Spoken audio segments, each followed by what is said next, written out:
Les amis, bonjour et bienvenue à votre chaîne AOB Canada.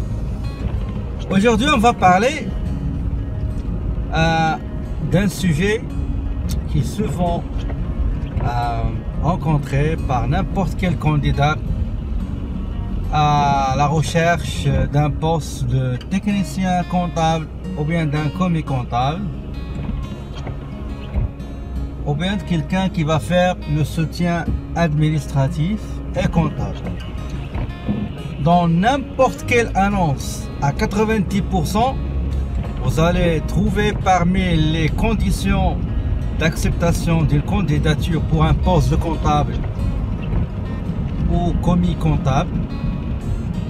Soit disant, on va parler quelqu'un qui va occuper un poste en comptabilité ou bien dans le service de comptabilité. On cherche quelqu'un qui connaît parfaitement et qui maîtrise le cycle comptable. Et souvent, quand vous allez passer des entretiens, des entrevues d'embauche, on va vous demander la première chose: est-ce que vous connaissez ou vous maîtrisez le cycle comptable? Dans cette vidéo là, je vais essayer de parler un petit peu d'une manière pratico-pratique du cycle comptable, concrètement comment ça marche, loin de ce qui est décrit, expliqué et illustré dans des livres. Moi je vais vous parler comment ça marche pratiquement dans un bureau de comptabilité, d'un service de comptabilité, département de comptabilité, et j'espère que ça va vous servir dans vos entrevues ou bien dans votre position professionnelle. Mais avant de commencer, n'oubliez pas à la fin de cette vidéo de vous abonner à ma chaîne AOB Canada et d'activer l'alerte ou l'alerte de notification pour recevoir en temps réel l'information, la mise au courant comme quoi une vidéo, que j'ai posté une vidéo sur ma chaîne YouTube. Ok, donc allons-y maintenant regarder tout près ce cycle comptable. Un cycle comptable, c'est quoi? C'est un ensemble, c'est une chaîne de procédures et d'actions qui commence par la réception des pièces justificatives, passant par le traitement, l'enregistrement, la vérification, la confirmation des informations dans les supports comptables et la passation des écritures après quelques modifications ou bien ajustements ou bien régularisation. Ce cycle comptable, les opérations qui se passent à l'intérieur de ce cycle se feront normalement les fins de période. Ça pourrait être un mois, ça pourrait être un trimestre, mais à 100% ça pourrait être la fin d'une année fiscale. Ok, donc nous allons commencer par la première étape du cycle comptable. La première chose qu'on fait quand on est un comptable ou n'importe quelle personne qui travaille dans une position, dans un poste et qui est appelé à traiter l'information, la première chose c'est qu'il va se baser sur des pièces justificatives à forte probante. Donc ces documents qui justifient le contenu de l'information qu'on va enregistrer, qu'il soit une information relative à la comptabilité, au commercial, à la production, aux finances, etc. Et il faut bien vérifier ces informations-là. Par exemple, pour les pièces des dépenses et des achats, on a par exemple le devis, le bon de commande, la facture, le bon de livraison, les notes de crédit de nos fournisseurs. Donc ça c'est quelques principaux éléments essentiels à vérifier et à collecter sur les achats. Par exemple pour les ventes, On aura aussi les devis qu'on a envoyés aux clients, les bons de commande reçus des clients, les factures établies, les bons de livraison des commandes acheminées vers les clients, les modes de paiement, les notes de débit, il y en a aussi pour les fournisseurs.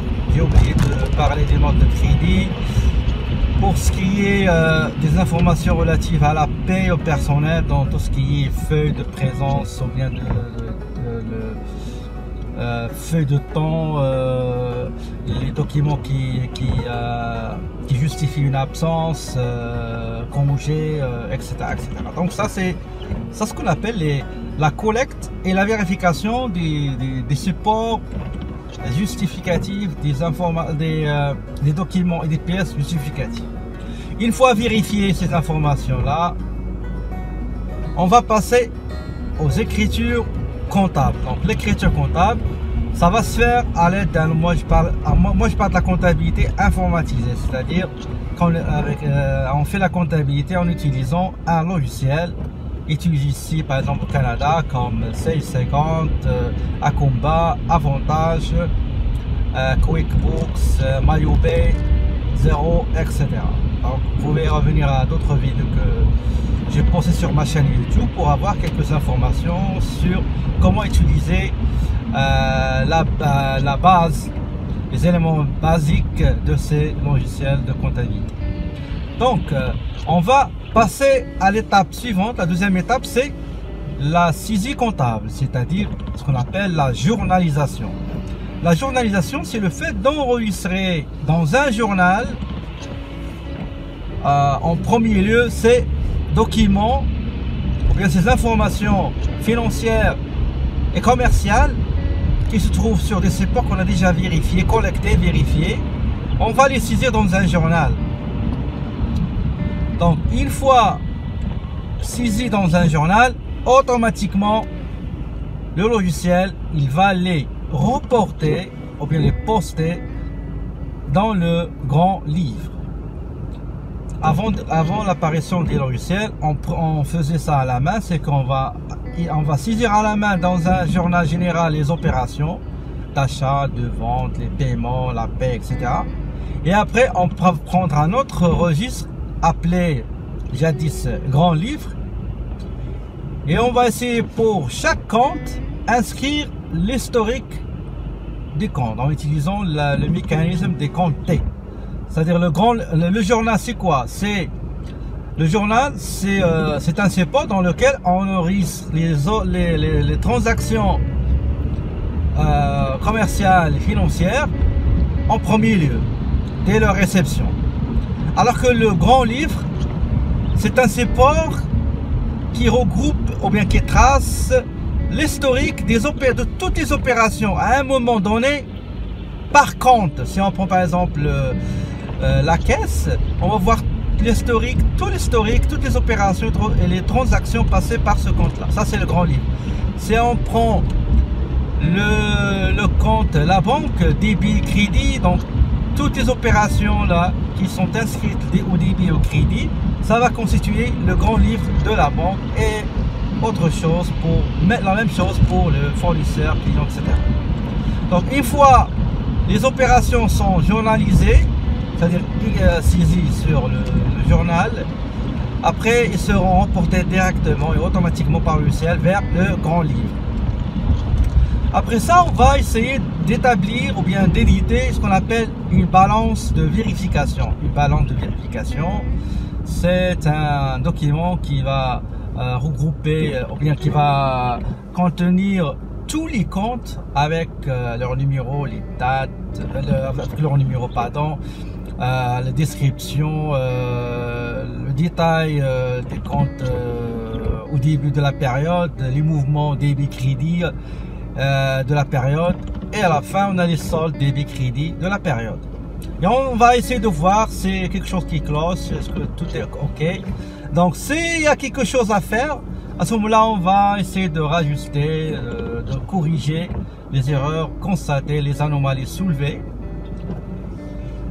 Et Et on va passer s'il y a des ajustements à faire, des écritures à faire de régularisation de fin de période. Après ça, on va éditer la balance de vérification après ajustement et régularisation.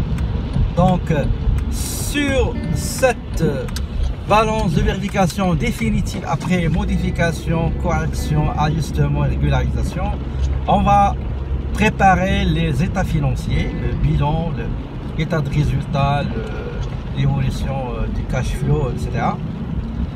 Et après, si on est à la fin de l'année, on pourrait passer les écritures de la clôture de la période.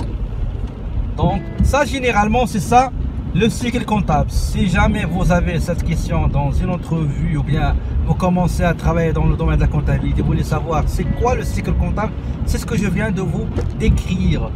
On commence par la collecte des informations, des documents, on va les vérifier. Après les avoir vérifiés, on va les saisir, c'est-à-dire les journaliser, les saisir dans un journal. Et après ça, le logiciel va transférer automatiquement les écritures du journal vers le grand livre. Et après ça, on va utiliser ce qu'on appelle la balance de vérification provisoire.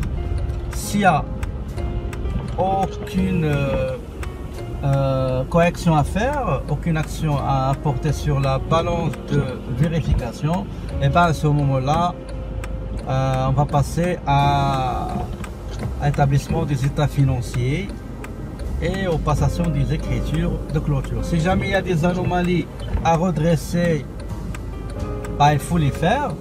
Et après, on va passer à la balance de vérification définitive de laquelle on va établir les états financiers. Très bien. Autre chose, parfois, là, quand on a une période dans laquelle il faut faire des déclarations de certains, faut reporter certaines déclarations relatives par exemple aux taxes TPS TVQ ou bien relatives aux retenues à la source, les déductions à la source, ce qu'on appelle les DAS. Bah, le cycle comptable aussi, il va contenir le cycle comptable va contenir ces documents à déclarer relativement aux taxes de consommation telles que la TVQ pour le Québec, taxe sur les ventes au Québec, la TPS sur la TVQ sur les ventes et les achats, la TPS qui est la taxe fédérale pour les achats et les ventes. Donc une fois vérifié le rapport des taxes, à ce moment-là on va les déclarer soit sur papier, sur le formulaire adéquat, ou bien comme le font la majorité des entreprises, on va le faire en ligne grâce à ce qu'on appelle Click Secure.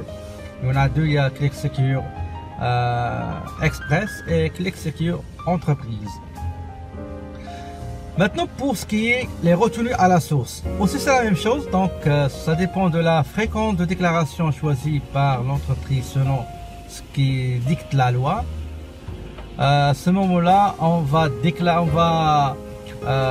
remplir, si c'est manuellement, on va remplir, si la déclaration devrait se faire manuellement, à ce moment-là, on va remplir un formulaire de la déclaration des retenues à la source ou bien les déductions à la source, et on va envoyer les paiements des retenues faites sur les salaires des salariés. Autre chose,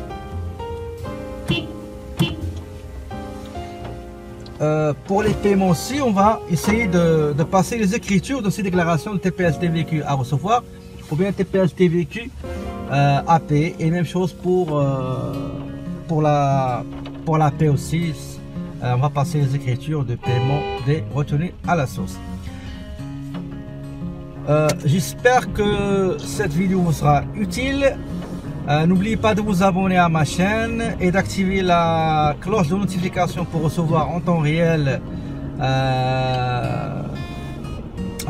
une information qui va vous informer, va vous mettre au courant comme quoi il y a une vidéo que j'ai postée sur ma chaîne YouTube. D'ici une nouvelle vidéo, je vous souhaite très belle journée et je vous dis mes amis, à la prochaine.